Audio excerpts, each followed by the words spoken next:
सरकार ने इसमें पटवारियों के साथ उनकी जातियां भी लिखी। तो क्या सरकारी मुलाजिमों की कोई जाति होती है?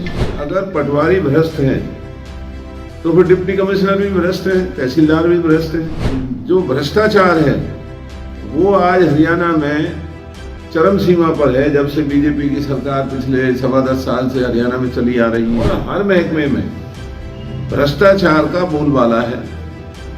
और तो और जो इनके विधायक हैं, मंत्री हैं, उनके 10-10, 11-11, 15-15 कार्यकर्ताओं को महकमे बांटे हुए हैं, वो सारा दिन रिश्वत लेते हैं। अगर भ्रष्टाचार रोकना है और इनमें हिम्मत है तो डीसी और एसपी के खिलाफ मुकदमे दर्ज करें।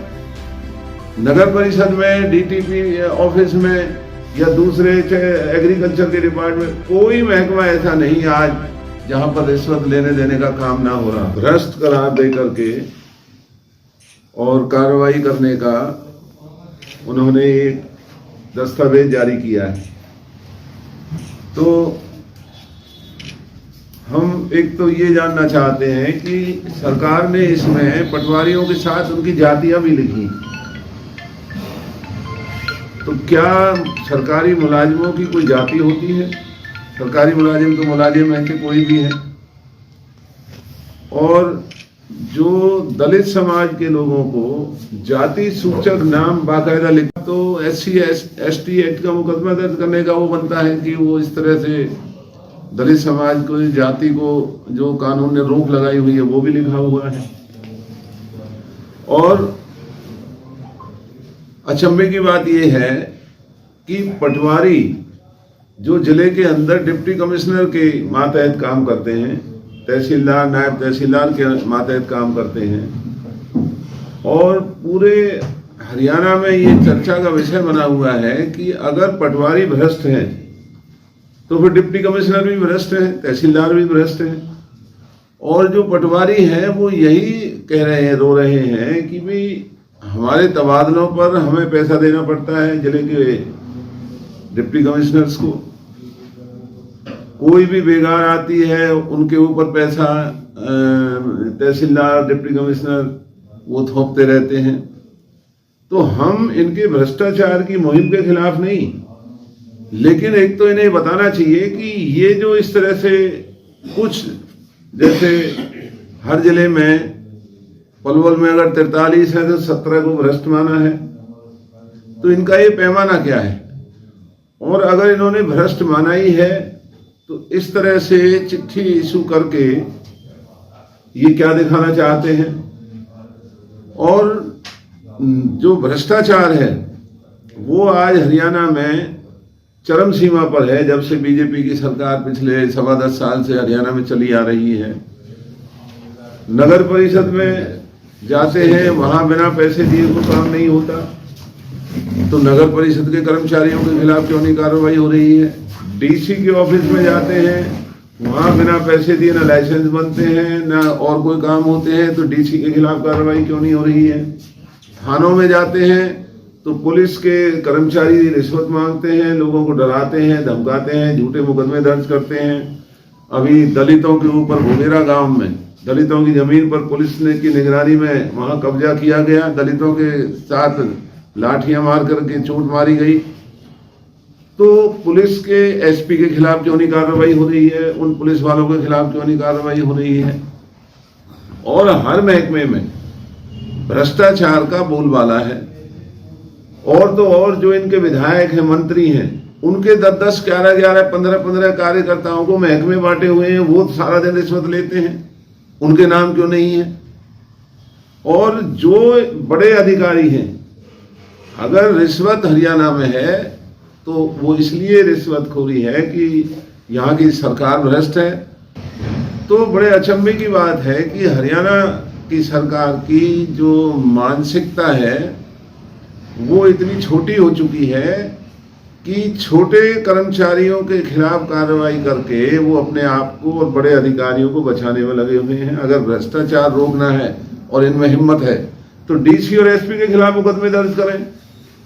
नगर परिषद में, डीटीपी ऑफिस में या दूसरे एग्रीकल्चर के डिपार्टमेंट, कोई महकमा ऐसा नहीं आज जहां पर रिश्वत लेने देने का काम ना हो रहा हो। और अगर ये भ्रष्ट है तो इस महकमे का मंत्री भ्रष्ट है, तो मंत्री के खिलाफ क्या कार्रवाई हो रही है? और इस तरीके से जातियों का नाम लेकर के इन्होंने जो ये भद्दा प्रदर्शन किया है, इन्हें कर्मचारियों को जातिवाद पर नाला करके, अगर कोई कर्मचारी भ्रष्ट है तो उसके खिलाफ कार्रवाई करें, लेकिन उसका मापदंड क्या है? इन्होंने कैसे ये माना कि 43 में से 17 पटवारी भ्रष्टाचार में लिप्त हैं, और हरियाणा के और जिलों में भी, कि टोटल सारे के सारे ना लेकर के कुछ को। अब यहां तो ये भी चर्चा है, जिन पटवारियों ने डीसी और राजनीतिक लोगों को पैसे दिए उनके तबादले हो गए, जिन्होंने पैसे नहीं दिए उनको खुटे लाइन लगा दिया। तो ये हरियाणा के अंदर 25 साल में विधायक रहा हूं, मंत्री रहा हूं, लेकिन ऐसी बेतुकी और गैर कानूनी जो इस तरह की हरकत आज हरियाणा में, उल्टा चोर कोतवाल को डांटे। भ्रष्ट है तो सरकार है, हरियाणा की मंत्री भ्रष्ट है, मंत्रिमंडल भ्रष्ट है, बड़े अधिकारी भ्रष्ट हैं, सरेआम बोली लगा करके। चाहे पब्लिक हेल्थ के डिपार्टमेंट को आप देख लीजिए, न सीवर के काम हो रहे हैं, चाहे पानी के महकमे को देख लीजिए, न पानी के काम हो रहे हैं, सड़कें बनती हैं अगले दिन उखड़ना शुरू हो जाती हैं। तो भ्रष्टाचार तो हरियाणा के भाजपा की सरकार के मातहत हर महकमे के अंदर है। कार्रवाई अगर करनी है तो सबके खिलाफ करें, हम ये नहीं कहते इनके खिलाफ ना करें अगर ये भ्रष्ट है, लेकिन कार्रवाई करनी है तो पहले बड़े अधिकारियों के खिलाफ करें। जो बड़े आला अधिकारी ये कहते हैं कि हम तो पैसे दे करके हमारी पोस्टिंग हुई है, जो जिले के उपायुक्त भ्रष्टाचार में लिप्त हैं उनके खिलाफ कार्रवाई हो, जिले के पुलिस कप्तानों के हो, जो बड़े बड़े अधिकारी एडमिनिस्ट्रेटर हुड्डा है, HSIDC है, जितने भी महकमों में पैसों का लेन देन दिए बिना लोगों को बहुत अच्छा लगता। और केवल आज इस तरीके का जो इन्होंने जो तमाशा किया है, मुझे नहीं लगता इस पर भी कोई कार्रवाई होगी। ये केवल एक रिश्वत लेने का, अधिकारियों में डर बना करके उनसे पैसे मांगने का, उनको ठिकाने लगा करके और अपनी जेबें भरने की एक मुहिम नजर आती है। वरना अगर इस सरकार में हिम्मत है तो बड़े जो अधिकारी हैं, जो भाजपा के जो नेताओं ने और इनके लुटेरे कार्यकर्ताओं ने लूट मचा रखी है, जिनकी संरक्षण में अधिकारी रिश्वत लेते हैं, नाजायज कॉलोनियां काटने का काम पलवल में चल रहा है, सरकारी जमीनों पर कब्जा होने का काम पलवल के अंदर चल रहा है।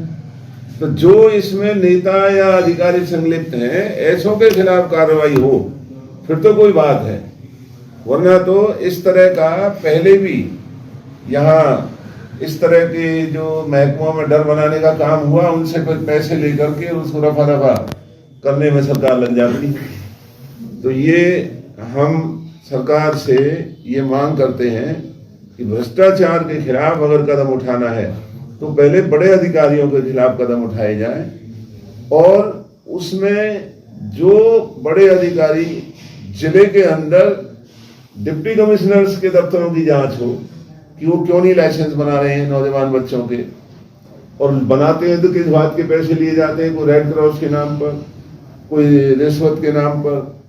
और जितने भी ये दूसरे महकमे हैं उनके अंदर भी जो पैसे के बिना कोई काम नहीं होता है, तो ये बिना ऊपर के संरक्षण के इस तरीके से महकमे में नहीं हो सकता। तो कार्रवाई अगर करनी है पटवारियों के साथ साथ जिले, हर हरियाणा के जिले के डीसी, तहसीलदार और उनके जो बड़े अधिकारी हैं उनके खिलाफ भी कार्रवाई हो, क्योंकि असली मुद्दा भ्रष्टाचार का तो वहां से चलता है। पटवारियों के तबादलों में अगर कोई डीसी या तहसीलदार रिश्वत ले रहा है या बीजेपी का कार्यकर्ता रिश्वत ले रहा है तो उनके खिलाफ भी मुकदमे दर्ज होने चाहिए। तो ये हमारा आपसे निवेदन है कि जो ये पटवारियों का इन्होंने एक इस तरीके से गैर जिम्मेवाराना तरीके से जो ये निकाल करके जो डर बनाया है, हमें नहीं लगता कोई कार्रवाई होगी। केवल भय बना करके सबसे उल्टा और ज्यादा लेन देन करके और ये सब रिश्वतखोरों को बचाने की मुहिम में भाजपा की सरकार लगी हुई है।